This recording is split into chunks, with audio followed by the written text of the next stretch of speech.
नाथाय नोंसोरनि मेगननि फावथिनाजों मा खालामबाय नोंसोरो बे हिनजावसाखौ मा खैफोदाव खोख्लैबाय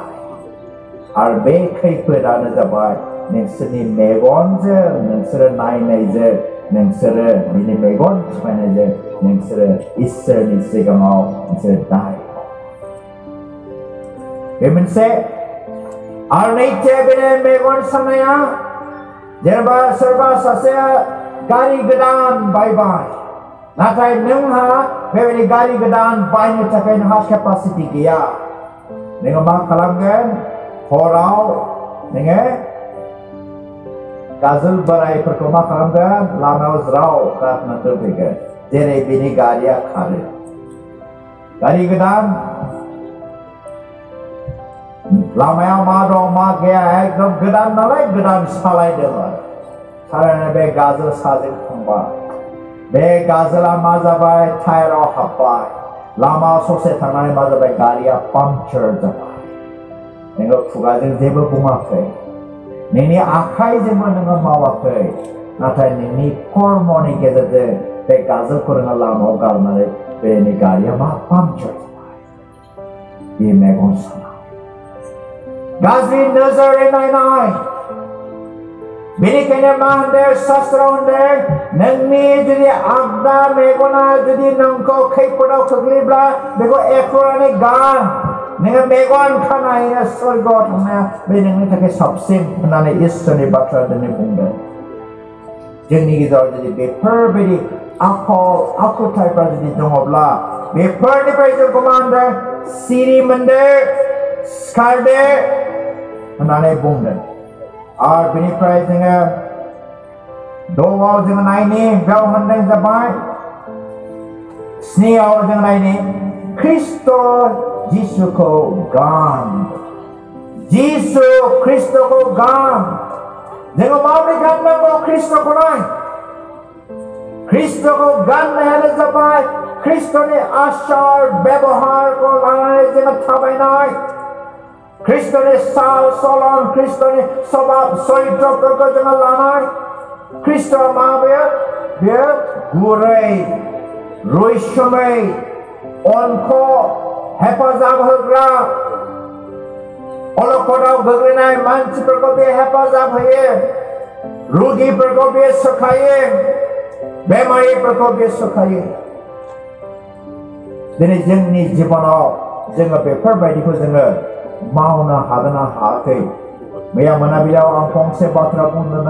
बिलि ग्राहामनि लेखाखौ आं फरायनानै आं बुंदों दिनै बिलि ग्राहामा होननो जाबाय जे प्रत्येक ख्रिस्टियानानो मा जानांगौनो जोंनि जिबना बेखेव जानाय बाइबेल बायदि जानांगौनो जेन' गुबुना नुनानै जोंखौ सिनायो नोङो ख्रिस्टियानि होननानै नोङो ख्रिस्टियान होननानै जोंनाव साखि होयो जेब्ला आङो उन्दैमोन जेब्ला सानडे स्कुलाव थाङो बे आबौ बाबुरामहा मोनसे इंलिश बाइबेल दंमोन आरो गिदिर एकदम सामब्रानि बिगुरनि बिराद मोजां बे बाइबेलखौ मोनाब्ला आङो सानडे स्कुलाव थाङा बाइबेल गिदिर बिसिनि नरवेयाव थांनाय समाव नरवेनि मानसिफ्रा बेनो बेखौ गिफ्ट दान बक्सिस हिसाबै हरदों आरो बिराद गिदिर बाइबेल बेखौ फाफा फुङा जेब्ला खिथेबनानै थाङो बिराद गौरब आरो बा आं ख्रिस्टियान बाइबेल गिदिर फाफनाव खिथेबनानै सानडे स्कुलाव थाङोमोन आं बे मा परिचय ख्रिस्टियान खिन्थु दा मा होनदों बिलि ग्राहामा नोङो फाफाखौ बाइबेल खिथेबनानै थांनानै नोंखौ गावखौ ख्रिस्टियान होननानै परिचय होनायाल' जथेस्थ' नङानो नाथाय जोंनि जिबनानो बेखेव जानाय बाइबेल बायदि जानांगौ जेन' गुबुना नायनानै जोंखौ सिनायो जोंनि बर'फोरनि श्रेष्ठ जानाय मुवा माबे मा जिनिस अमा नङा दे अमानि अनगायै आं बिराद श्रेष्ठ बर'फोरनि जायनि थाखाय बर'फ्रा बिराद नाम जाना जायोना जाया नोंसोरलाय जायो जायोबा मा नाम बुंदो नाफाम सम आङो ओरै धेमाजिजों थांब्ला धेमाजिनि मानसिफ्रा बिराद नाफाम बानायो दे ना मोनो नालाय दै बाना जाब्ला बे जेब्लानाखि दै बाना जाबाय दुब्लियाव माबाबाय बिसोर ना फिसा फिसाखौ हमनोसै सुनोसै आरामनो नाफाम बानायनोसै धेमाजियाव थांबाथाय आरो नाफाम मोनबोयो नाफाम लाबोयो ओइदिनखालि नाफाम बाथोन आङो ओइदिनखालि आं बांसिन ओंखामखौ जायो आरो आखाइखौ खम सुयो गोथाव होनो दुगैनानै दहाय फुङाव सोरबा स्प्रे फुनदोंना गोलोमदै मोनाय मोनै खिन्थु जे दिनखालि नाफाम जागोन आं आखाइखौ बारा मोजाङै सुवा थांनानै आं गथ'फोरखौ जंखायहैयो आंनि आसिखौ मोनामसायो गेसाव मोनामोसै नङा गोथाव नाफाम खायसे बर' गथ'फ्रा नाफामा मा बेखौ मिथिला श्रेष्ठ बर'फोरनि नाफाम गोथाव मोनो सोलायो ओंखामाव बांसिन दा बेनिखायनो इसोरनि बाथ्रा होनदों जे इसोरनि बाथ्राखौ नोंसोरो साखिनानै नाय मिखा नाबिया बुंदों जे नाय नोंसोरो आंखौ साखिनानै नाय नोंसोरनि थाखाय आं मा मावनो हागौ मा मावनो हाया आरो होनबावदों जोङो फरायनायनि मिखा नाबियाव जोङो इसोरनि बे बाथ्राखौ जों फरायनाय मा होनदों इसोरा मिखा नाबिनि बिलायाव जोङो फरायनायनि मिखा नाबिनि 3 अध्यायनि 10 पदावहाय होननाय जाबाय होननाय जाबाय नोंसोरनि 10 बाहागोनि पुरा पान्सिखौ आंनि बाख्रियाव लाबोदो आंनि न'आव जानाय जिनिसफोर थाथों आरो बेजों नोंसोरो आंखौ फोरमान नायदो होनदों आंखौ साखिनानै नाय थारमाने बेबायदिनो बिरगोनफोरनि फोरबोआ होनदों आङो नोंसोर लागै नख्रांनि खोरखिफोरखौ खेवनानै नोंसोरनि सायाव बोहैफावजासे बोरखौ लुनानै होगोन ना होआ जेरै जोंनि इसोरा प्रतिज्ञा लाग्रा इसोर आरो गावनि बे प्रतिज्ञा लानायखौ मावफुंग्रा इसोर बेनिखायनो नोङो बे इसोरखौ साखिनानै नाय जोंना आइजोफ्रा ओंखाम ओंख्रि सङोब्ला मा खालामो ओंखामखौथ' साखिया अबसे साखिफेरोसै ओरै खेबखांनानै जानायसै मोनदोंना मोनाखै गेफे जादोंना जायाखै नाथाय निश्चय ओंख्रिखौथ' साखियो अनला ओंख्रि संदोंब्ला नारजि ओंख्रि संदोंब्ला दालि ओंख्रि संदोंब्ला जानायनि सिगां खोस्लि बिजौजों ओरै हायस्लिंनानै सुनाय संख्रि नांदोंना नाङाखै आयु संख्रिया बाबबायहाय नों साखिसे आं गय जानायखाय आं साखिनो हालिया आन्दाज मोनला सोरबा गय जायो खाथियाव दंब्ला बे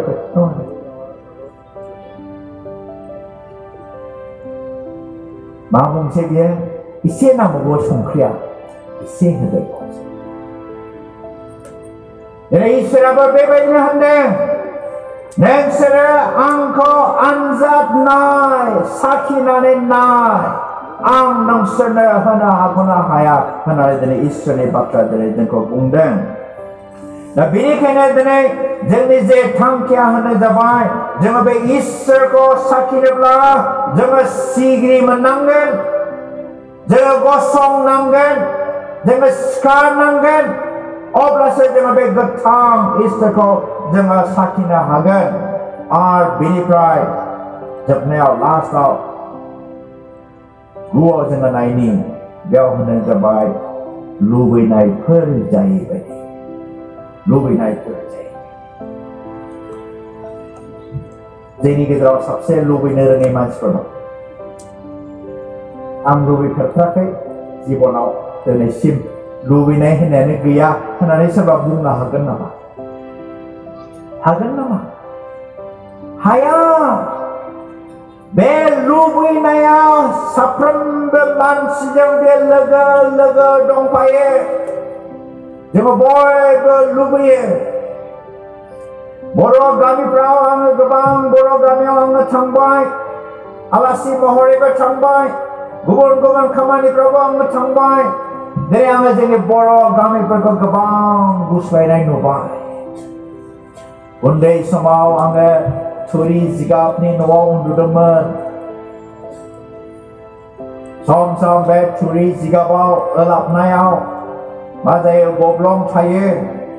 जेरै खामि खायो थेवलजों खामि खायो हाथरखि नुहुरो गोजोन मोनो हाथरखिखौ नुब्ला नाथाय अखा हाब्ला दुखु मोनो अखा सेरो सम सम सानोमोन आंबो थिंनि न'आव उन्दुगौ होननानै आं सानो बै जिगाबनि न'आव उन्दुनाय समाव ओमफ्राय जेब्ला थिंनि उखुमनियाव उन्दुबाय आरसिसि न'आव उन्दुनो मोनब्ला मोजां जागौमोन नामा होननानै सानो जोंनाव लुबैनाय बे लुबैनायखौबो इसोरा मानसिनो सृष्टि खालामखादों नाथाय बे गासैखौबो जोङो मा खालामनांगौ दमन खालामनो हानांगौ लुबैनायखौ जोङो नारसिननानै दोननो हानांगौ दिनै गेजेराव साबसे होनो आंनो थाखाबो नाङा फैसाबो नाङा ओंखाम मोनजाबानो जाबाय होननानै सानग्रा मानसि साबसे दं आंनो थाखाबो नाङा फैसाबो नाङा ओंखामल' मोनजानांगौ आंनो बे सानग्रा साबसे दं गैया जों बयबो माहाजोन जानो लुबैयो जोङो बयबो जोंनि सिपियाव फैसा थानो लुबैयो जेराव गुबुना माबा मोनसे मोजां जिनिस जादोंब्ला जोंबो जाफैनो लुबैयो कचुगाव बाजारा रबिबाराव जायोना हाथायाव थांनो लुबैयो गिर्जाखौ दोनथ'लायनानैबो खिन्थु फैसा गैयाबा मा जायो मानसिया गोदाव सोराव खाराव माराव जायो मानसिफोर जानायखौ नायनानै खदै गयो खदै मन'यो इसोरनि बाथ्रा होनदों जे लुबैनायफोर जायैबायदि बेनिखायनो सासे लिरगिरिया होनदों जे नोंसोरो थाखा फैसानि गलाम दाजा नाथाय बे थाखा फैसायासो नोंसोरनि गलाम जानांगौ होननानै बे लिरगिरिया लिरदों जेब्ला जोङो थाखा फैसानि गलाम जाबाय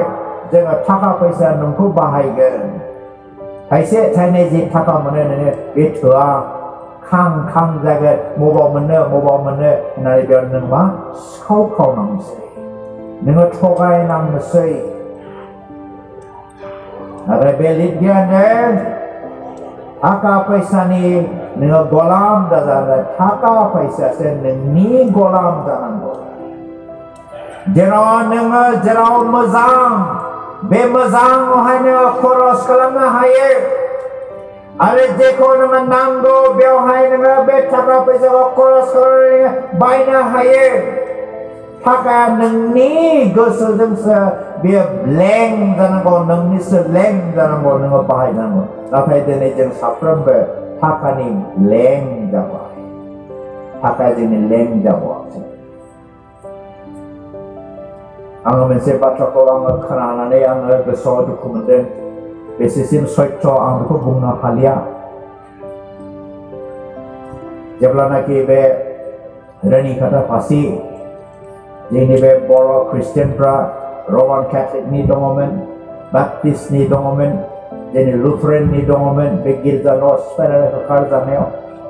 साननैनि उनाव सासे मानसिनाव आङो सोंहरदों माबोरै जाखो अबस्था ओरै होननानै बेनिफ्राय आङो जेब्लानाखि कयजन मानसिफोरनाव आङो रायलायहरनानै बुंबाय जुदि बेबायदि अबस्था जाबायब्ला दे मोनसे रिलिफ होनायनि बेबस्थाखौ जों खालामदिनि ओरै होननानै बिदिनो मोनथाम मोनब्रैसो अर्गानाइजेसनफोरजों आङो रायलायहरनानै रिलिफनि सोमोन्दै बिसोरो लाहार फाहार खालामनाय रिलिफ फैबाय जोंनि गौरां सार्केलनिफ्रायबो जिहेतु बेयाव NELC मण्डलि दंमोन बिसोर रिलिफ होदों एसे मोनसे बाजेट खालामनानै बिनि गेजेरावनो जायानाखि जोंनि BTRनि एबा BTCनि फरेस्टनि EM रन्जित बेखौ आङो बुंनाय खोनादों आंनो खोन्थादों नै जोंहा आमुखाया बिदि बुंदोंलै मा बुंदों? जेखि जाया आंहा नांजाया, नाथाय आंनि गाद्दिया थाबानो जाबाय होननानै बे बुंनाय बाथ्राखौ आंनो खोन्थाहरबाय। बे रन्जितआ सोर? ख्रिस्टियान। मा ख्रिस्टियान? बाप्टिस्ट। बाप्टिस्ट गिर्जायानो सेकेन्ड लार्जेस्ट देरसिन। अब्लानो दिनै नोङो गाज्रियाव थानानै नोङो जुदि गावनि मानसिफोरखौ अलखदाव गोग्लैनायाव जुदि नोङो हेफाजाब होनो हायाब्ला, खैफोदनि समाव नोङो रैखाथि होनो हायाब्ला, नोंनि ख्रिस्ट'खौ सिबिनाया फलाय। जेब्ला बे घटना जादों, हरनि 11टायाव आंनाव गुवाहाटीनिफ्राय फन हरदों। आसाम ख्रिस्टियान फरमनि प्रेसिडेन्ट बे आंनाव फन हरदों। बुंहरबाय, आमोखा नों बहा दं? आङो न'आवनो दं, बङाइगाव। बेबायदि जादों, अन्नानै आंनो डिटेल रिपर्टखौ हरसाय होननानै हरनि गेजेरावनो आङो वाट्सएपआव आङो बेनो लिरनानै हरबाय। आरो दान्दिसेनि उनावहाय शिलंनिफ्राय बे बाइबल ट्रान्सलेशन सेन्टार शिलंनि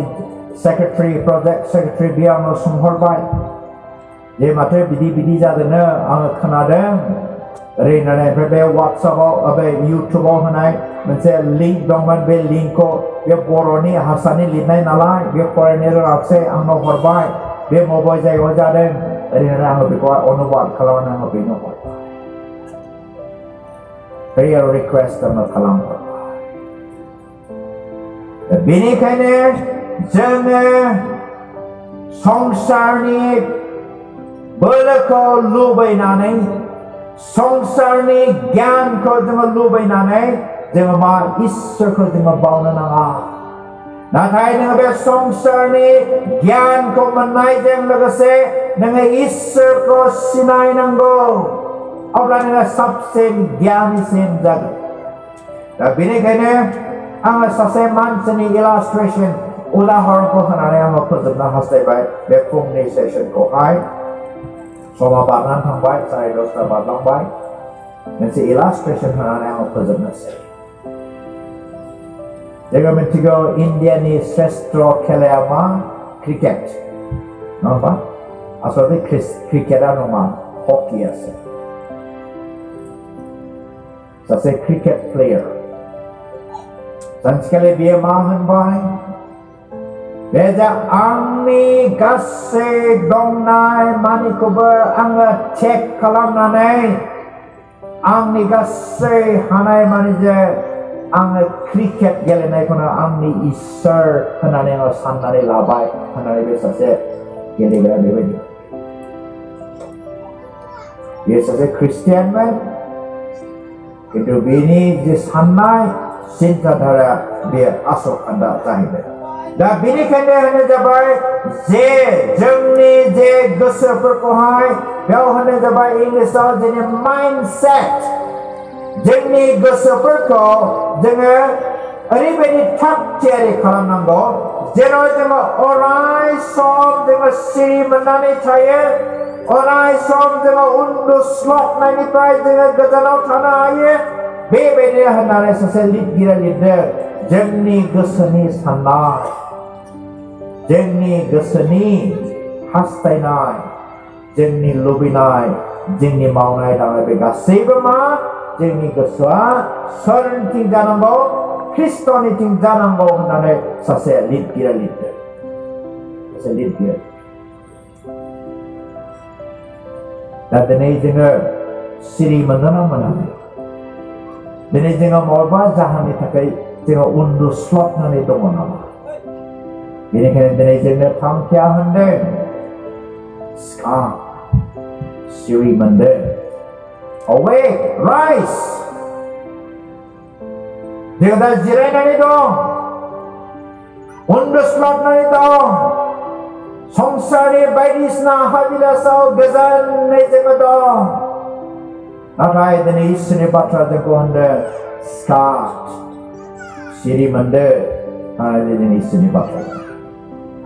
इसोरा जोंखौ बोर होथों आरो हेफाजाब होथों। बेनिखायनो आङो बे फुंनि सेसनखौ आङो बेयावनो दोनथ'बाय। आरो दा सानजौफुआव जों आरोबाव लोगो मोनगोन। इसोरा जों साफ्रोमखौबो बोर होथों आरो हेफाजाब होथोंसै गुसुङै आरज खालामनि बयबो अननानै मेगननोसै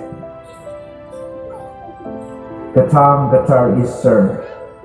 आं नोंखौ आरोबाव हामबाय होनो प्रभु नोंनि गेदेर अननाय आरो दयानि थाखाय हामबाय होनसै प्रभु नोङो जोंखौ दैदेननायखाय आरो नोंनि गोथांनि बाथ्राखौ नोङो जोंनो राननानै होनायनि थाखाय प्रभु थारैनो नोंनि बाथ्राखौ गोसोआव लानो थाखाय नोंनि थिननाय बोसोनफोरखौ फालिनो थाखाय हानाय बायदि नोङो जों साफ्रोमनोबो बोर होदो प्रभु दानो प्रभु जोङो बे सेसन जोबनायजों लोगोसे दान्दिसे जोङो ओंखारलांगोन प्रभु बेयावबो नोङो जोंखौ दैदेननो हेफाजाब होदो जोंनि गासै रायलायनाय होननाय नोङो जोंजों लोगोसे था प्रभु जेराव जोङो नोंखौहाय गौरब खालामनो हायो आरो नोंनि महिमानि थाखाय जायो प्रभु बेखौनो गेदेर बर्थजों प्रार्थना खालाम गथायबाय पापनिफ्राय बासायग्रा प्रभु जिसु ख्रिस्टनि मुङै आमेन हामबाय